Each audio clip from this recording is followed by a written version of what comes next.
नमस्कार, मैं हूं अभिषेक त्यागी। आईपीएल 2025 से पहले तमाम टीमों की तैयारियां जो हैं वो इस वक्त चल रही हैं और हर टीम अपनी अपनी रणनीति के हिसाब से ऑक्शन में उतरेगी।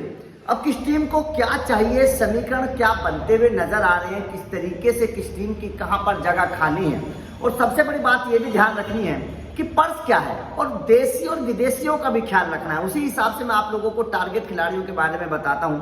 तो मुंबई के बारे में बताएंगे क्योंकि मुंबई ने एक ही ओपनर रखा है, रोहित शर्मा, और गेंदबाज भी एक ही है, जसप्रीत बुमराह। उसके अलावा उनके पास ऑलराउंडर केवल एक ही है, हार्दिक पांड्या। हालांकि तिलक वर्मा को आप कह सकते हैं, लेकिन फिर भी हार्दिक पांड्या केवल है।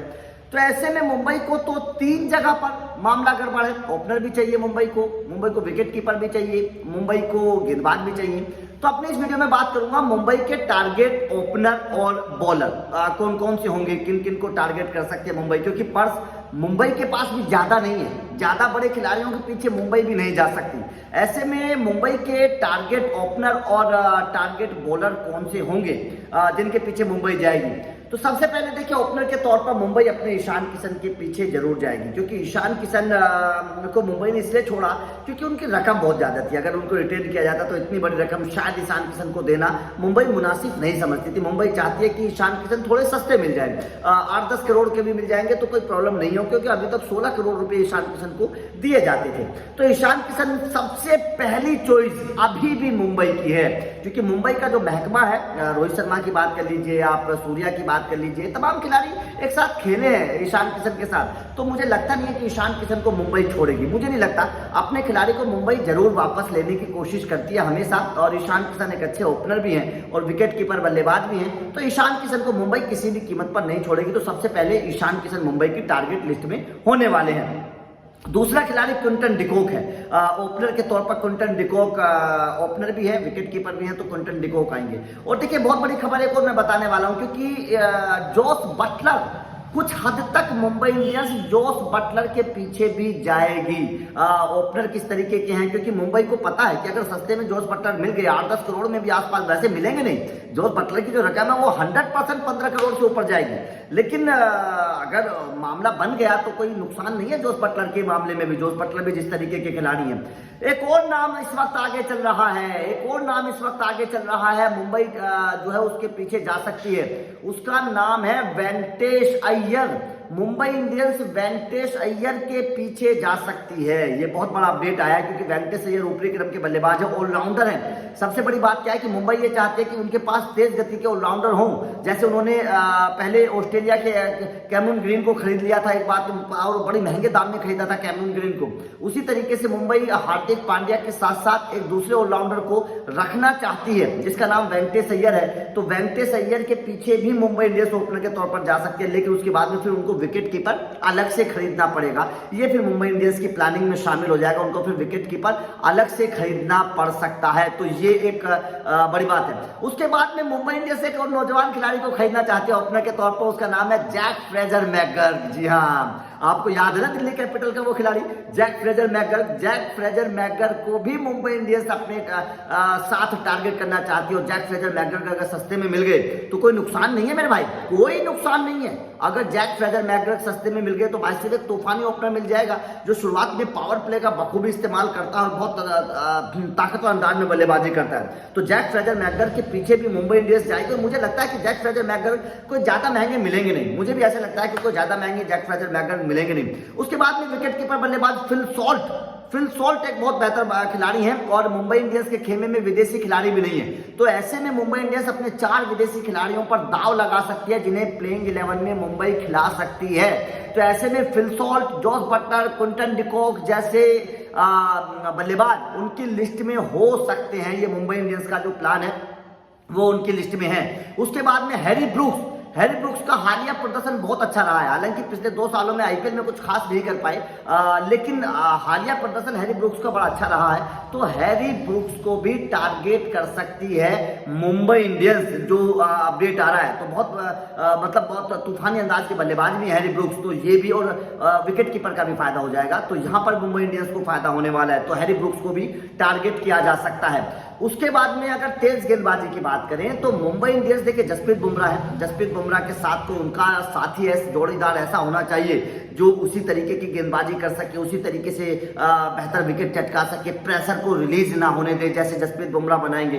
तो मुझे ऐसा लगता है कि सबसे पहले शायद ट्रेंट बोल्ट के पीछे मुंबई इंडियंस जाएगी, क्योंकि पुराने साथी हैं ट्रेंट बोल्ट उनके और बखूबी जानते हैं एक दूसरे को। मुंबई इंडियंस और ट्रेंट बोल्ट जसप्रीत बुमराह के साथ भी खेले हैं, तो ट्रेंट बोल्ट के पीछे मुंबई इंडियंस जरूर जाएगी और किसी भी हद तक जाएगी। देखिए मैं आपको एक चीज बता देता हूं, मुंबई इंडियंस कुछ खिलाड़ी ऐसे हैं जिनके पीछे किसी भी हद तक जाएगी, कुछ भी कर सकती है। ईशान किशन, क्विंटन डिकॉक और ट्रेंट बोल्ट, इन खिलाड़ियों के पीछे मुंबई इंडियंस किसी भी हद तक जाएगी और इनको 100% अपने खेमे में शामिल करने की कोशिश करेगी। एक और खिलाड़ी है जिसके पीछे मुंबई इंडियंस किसी भी हद तक जाएगी, यजुवेंद्र चहल। यजुवेंद्र चहल के पीछे भी मुंबई इंडियंस किसी भी हद तक जाएगी। मैं आप लोगों को बता देता हूं, यजुवेंद्र चहल को मुंबई इंडियंस छोड़ना नहीं चाह रही है।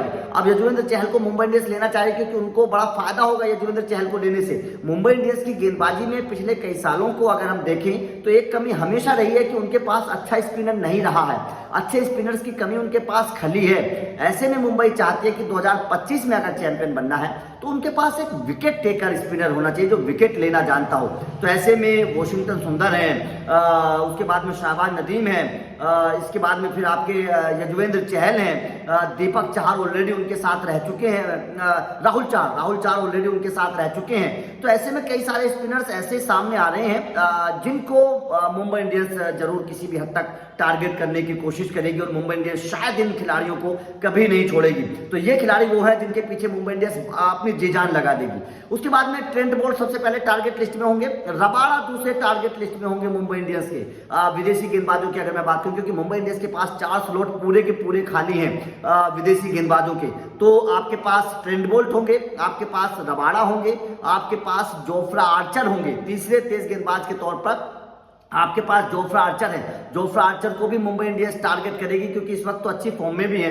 जोफ्रा आर्चर रन भी बना लेते हैं, निचले क्रम पर बल्लेबाजी भी कर लेते हैं, तो जोफ्रा आर्चर को भी मुंबई इंडियंस टारगेट करेगी किसी भी कीमत पर। और खबर तो ये है कि मुंबई इंडियंस मिचेल स्टार्क के पीछे भी जा सकती है, क्योंकि मिचेल स्टार्क को देख चुकी है मुंबई इंडियंस केकेआर में किस तरीके की परफॉर्मेंस करते हैं। बड़े स्तर के खिलाड़ी हैं, बड़े मैचों के बड़े प्लेयर हैं, तो मिचेल स्टार्क के पीछे भी मुंबई इंडियंस किसी भी कीमत पर जाएगी, क्योंकि मिचेल स्टार्क गेंदबाजी और बल्लेबाजी दोनों कर लेते हैं। ये मुंबई इंडियंस जानती है कि किस तरीके के खिलाड़ी हैं मिचेल स्टार्क। मार्को जैनसन है जो मुंबई इंडियंस जिसके पीछे जाएगी। मार्को जैनसन बल्लेबाजी और गेंदबाजी दोनों कर लेते हैं, और मुंबई को ऐसे ही खिलाड़ियों की जरूरत है जो गेंदबाजी और बल्लेबाजी दोनों करना जानते हों। इसीलिए मुंबई इंडियंस मार्को जैनसन जैसे गेंदबाज के पीछे भी जाएगी। उसके बाद में मुंबई इंडियंस भुवनेश्वर कुमार को टारगेट करने का प्लान बना रही है।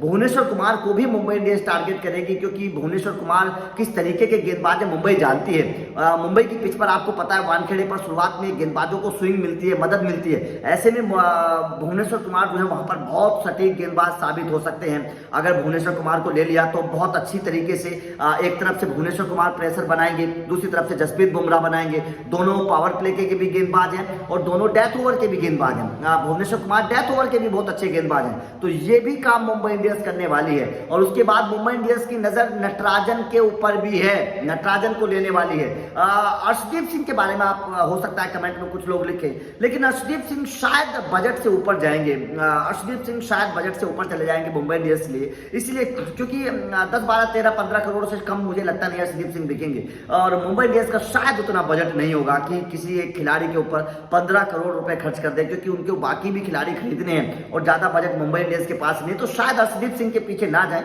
प्रसिद्ध कृष्णा के पीछे जा सकते हैं। प्रसिद्ध कृष्णा के पीछे मुंबई इंडियंस जा सकती है। ये एक टारगेट लिस्ट में मुंबई इंडियंस की में हो सकता है कि प्रसिद्ध कृष्णा के पीछे मुंबई चली जाए, लेकिन अर्शदीप सिंह के पीछे शायद मुंबई इंडियंस नहीं जा पाएगी। तो ये मुंबई इंडियंस के जो है वो टारगेट लिस्ट है।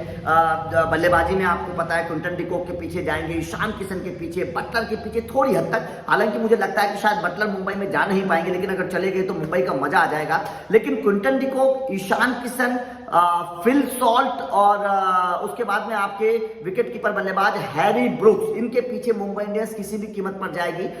वेंकटेश अय्यर का भी प्लान मुंबई इंडियंस बना रही है और जैक फ्रेजर मैकगर का प्लान मुंबई इंडियंस बना रही है। उसके बाद में गेंदबाजी के तौर पर मुंबई इंडियंस ट्रेंट बोल्ट के पीछे सबसे पहले जाएगी। उसके बाद में भुवनेश्वर कुमार, नटराजन, प्रसिद्ध कृष्णा और आपके रबाड़ा जैसा गेंदबाज, मिचेल स्टार्क जैसे गेंदबाज के पीछे मुंबई इंडियंस जाने वाली है। तो जाहिर तौर पर देखिए देखिए ये एक मुंबई इंडियंस का भी प्लान है, क्योंकि मुंबई भी चाहती है कि उनका मध्यम क्रम मजबूत है, उनके पास कैप्टनसी मटेरियल है, उनके पास बुमराह जैसा एक अच्छा विकेट टेकर गेंदबाज है, हार्दिक जैसा ऑलराउंडर भी है, तिलक वर्मा, सूर्या, रोहित जैसे बल्लेबाज भी हैं। उनको बस एक ऊपर ओपनर चाहिए अच्छा बढ़िया, और नीचे गेंदबाज चाहिए। स्पिनर के तौर पर वो चहल जैसे खिलाड़ी, राहुल चहर जैसे खिलाड़ी, वॉशिंगटन सुंदर जैसे खिलाड़ियों के पीछे जा सकती है, क्योंकि उनको एक स्पिनर भी चाहिए, विकेट टेकर स्पिनर जो हो। तो ऐसे में मुंबई इंडियंस का काम हो जाएगा। नबी के पीछे दोबारा से मुंबई जा सकती है। नबी किस तरीके के खिलाड़ी है हर कोई जानता है। अफगानिस्तान के कई सारे स्पिनर, नूर बड़े अच्छे स्पिनर हैं, तो नूर जैसे खिलाड़ी के पीछे जाओ, बड़े सस्ते भी मिल जाएंगे ये स्पिनर जो है, ये मुंबई इंडियंस को बड़े सस्ते भी मिल जाएंगे। तो जाहिर तौर पर मुंबई इंडियंस का जो प्लान है वो 3 जगह है। ओपनर अच्छा होना चाहिए, तेज गेंदबाज, और एक स्पिनर जो मुंबई के लिए विकेट टेकर हो। ये 3 जगह अगर मुंबई की भर गई तो मुंबई इस बार चैंपियन बन जाएगी। तो आपका मुंबई इंडियंस की टारगेट लिस्ट पर क्या कहना है? आपके हिसाब से मुंबई को कौन कौन से खिलाड़ी टारगेट करने चाहिए बजट के हिसाब से, ताकि मुंबई की टीम मजबूत हो जाए? कमेंट करके जरूर बताइएगा। वीडियो अच्छी लगी तो लाइक और शेयर जरूर करिएगा, चैनल को सब्सक्राइब करिएगा, क्योंकि आईपीएल 2025 से पहले हर टीम की अपडेट आप लोगों को मिलती रहेंगी। Thank you very much.